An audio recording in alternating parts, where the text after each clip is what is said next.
درود тамошобинони азиз, хулосаи хабарҳои муҳими рӯзи 11 январи тоҷикистонро аз пойгоҳи хабарии бомдод бароятон пешкаш мекунем. дар ин барнома даргузашти овозхони шинохтаи тоҷик Қурбоналӣ Абдуллоев, додгоҳи вилояти Самара ҳукми ихроҷи раҳбари ҷамъияти тоҷиконро бетағйир боқӣ гузошт. изҳороти вазорати молия: тоҷикистон банкрот нашудааст. дар тоҷикистон педофилҳо, даллаҳо ва соҳибони фоҳишахонаҳоро аз ҳуқуқи падарӣ ва модарӣ маҳрум мекунанд. дар Русия як зодаи тоҷикистонро барои коронавирус ҷарима бастанд. боздошти 45 муҳоҷир дар рейдҳои солинавии пулис дар Иркутск. ҳамла ботабар ба холаву язна. сокини Демо як мардро барои изҳори ишқ ба модараш курд зад. ва акнун тафсилоти хабарҳо. фарҳанги тоҷик талафоти бузурге дод. Қурбоналӣ Абдуллоев, ҳунарманди мардумии Тоҷикистон, шоми 11 январ дар синни 56 баъди 2 моҳи мубориза бо коронавирус дар бемористони бемориҳои сироятӣ дар маҳаллаи Зарафшони шаҳри Душанбе аз олам чашм пӯшид. маросими дафни овозхони шинохта рӯзи 12 январ дар деҳаи кӯпрокбошии ҷамоати Гулрез дар канори шаҳри Ваҳдат доир мешавад.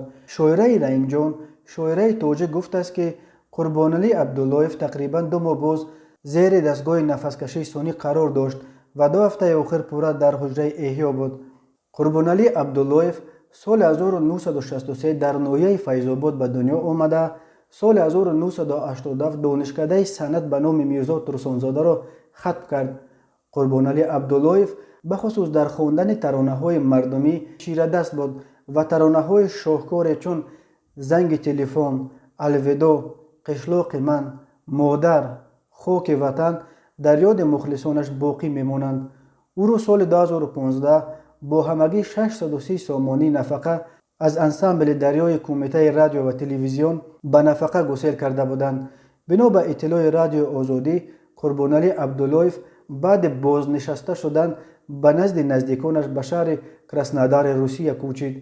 ӯ 1 сол пеш ба Тоҷикистон омад, вале бо сабаби баста шудани марзҳо дар ватан дармонд. Қурбоналӣ Абдуллоев рӯзи 12 май соли 2020 дар арафаи даҳаи 3 моҳи Рамазон дар саҳифааш дар Фейсбук эълон кард, ки тарки саҳна мекунад.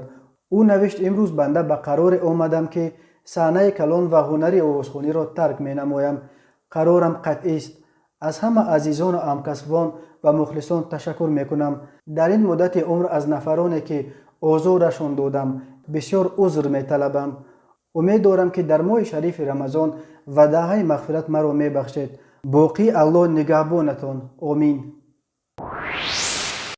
додгоҳи вилояти Самара низ ҳукми ихроҷи Саидасрор Мирзоев, раҳбари ҷамъияти тоҷикони вилояти Пайванд ва соҳиби нуқтаи фурӯш дар баъзе меваву сабзавоти рақами 3-ро бетағйир боқӣ гузошт. додгоҳи ноҳияи Советии шаҳри Самара рӯзи 23 декабр қарор бароварда буд, ки Саидасрор Мирзоев бо ҷурми вайрон кардани қоидаҳои буду бош аз қаламрави Русия берун карда шавад. Александр Паулов, адвокати Мирзоев, гуфт: муваккили ӯ ҳанӯз соли 1993 шаҳрвандии Русияро ба даст овардааст ва набояд ихроҷ шавад, вале додгоҳ ҳамаи ваҷҳҳои овардаи ҷониби ҳимоятро нодида гирифт. Паулов ба сомонаи маҳаллии Волга Ньюс гуфт: додгоҳ инро нодида гирифт, ки муваккили ман дар давоми солҳои зиндагиаш дар Русия 3 маротиба шиносномаашро иваз кардааст, аз ҷумла бори охир вақти ба синни 45 расиданаш. додгоҳ инро нодида гирифт, ки ӯ бар асоси ин шиносномаҳо шаҳодатномаи ронандагӣ гирифт, издивоҷ кард, вале додгоҳ куркурона фақат ба гапи пулис бовар кард. Паулов гуфт, ки онҳо аз қарори додгоҳи вилоятӣ ба додгоҳи кассатсионӣ шикоят хоҳанд бурд, вале tasdiqi ҳукми Мирзоев аз ҷониби додгоҳи вилоятӣ ба маъноест, ки ҳукми ихроҷи ӯ аллакай қувваи қонуниро мегирад ва мақомоти ҳифзи ҳуқуқ метавонанд ҳар вақти дилхоҳ раҳбари ҷамъияти тоҷикони Самараро ба Тоҷикистон ихроҷ кунанд. Александр Паулов, вакили мудофии Саидасрор Мирзоев, роҳбари боздоштшудаи ҷамъияти тоҷикони вилояти Самара, қаблан гуфта буд, ки муваккили ӯро рӯзи 23 декабр рабуда ба сараш халта андохта ва ба ҷангал бурда латукуб карданд. пойгоҳи хабарии маҳаллии Волга Ньюс хабар дод, ки дар додгоҳ برای معاین کردن شخصیت ویران کننده قانون، سندهای ریاست مبارزه با جنایت‌های متشکلانه اوباپ وزارت کارهای داخلی تاجیکستان استفاده شده است. این نشریه می‌افزاید که قرار اخراج میرزایف با دلیل ضرورت تأمین امنیت دولت و ترتیبات جمعیتی اساسناک کرده شده است.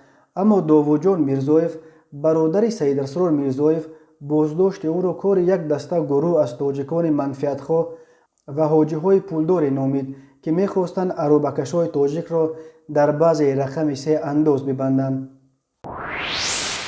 کاتبات وزارت مالیه تاجیکستان در یک حضارات ویژه گزارش‌های نشر شده در رسانه‌های گوناگون درباره این را که جمهوری تاجیکستان در مسئله پرداخت قرض دولتی خارجیش در حال نزدیک به دفالت قرار دارد و به این سبب به قرض‌دهندگان خارجی با درخواست قفا پرداختن زمان پرداخت قرضش مراجعت کرده است، رد کرد.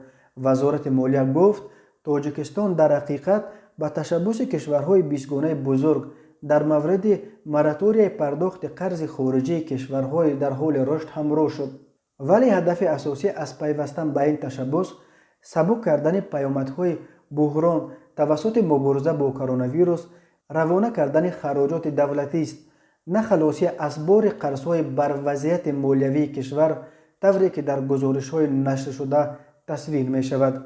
وزارت مالیه گفت مبلغایی که از حساب به تأخیر گذاشتن پرداخت قرض‌های خارجی در دست حکومت باقی میمانند به طور علاوگی برای مبلغ گذاری ساحه تندرستی روانه می شوند.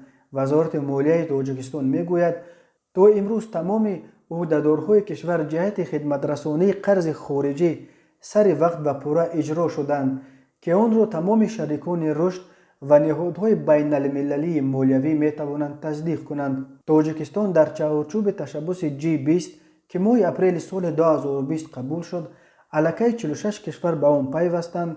ماه سپتامبر سال 2020 با کلوب پاریس یادداشت تفاهم به امضا رسانده.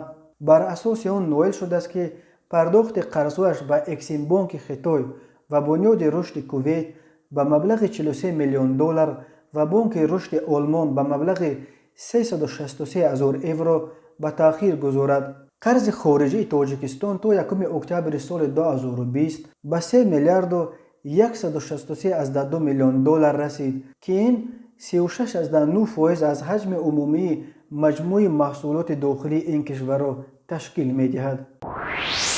به مجلس نمایندگان پلات پایانی پارلمان تاجیکستان از جانب حکومت طرح تغییر و علاوه ها به کودکس عائله وارد شده است که از جمله بر اساس علاوه سرخطهای 6 و 7 به ماده 69 این کودکس در آینده می تواند شخصانی را که برای جنایت‌ها به ضد آزادی جنسی و دخل ناپذیری جنسی یعنی تجاوز به ناموس کودکان نابالغ تا 16 ساله و برای دلگی و تشکیل فاحشه‌خانه محکوم شدند از حقوق پدری و مادری محروم کنند. این طرح تغییر و علاوه ها روز 11 ژانویه در جلسه نوبتی شورای مجلس نمایندگان بررسی شده است. تا کنون در قانونگذاری چنین مجازات نسبت به افراد تجاوزگر و آنهایی که به دلگی و تشکیل فاحشه‌خانه مشغول می باشند وجود نداشت. این تغییرات به کودکس عائله در حال صورت می گیرد که وقتهای آخر خبرها درباره تجاوز به ناموس کودکان و بدرفتاری جنسی نسبت به آنها از تاجیکستان بیشتر به دست می رسند.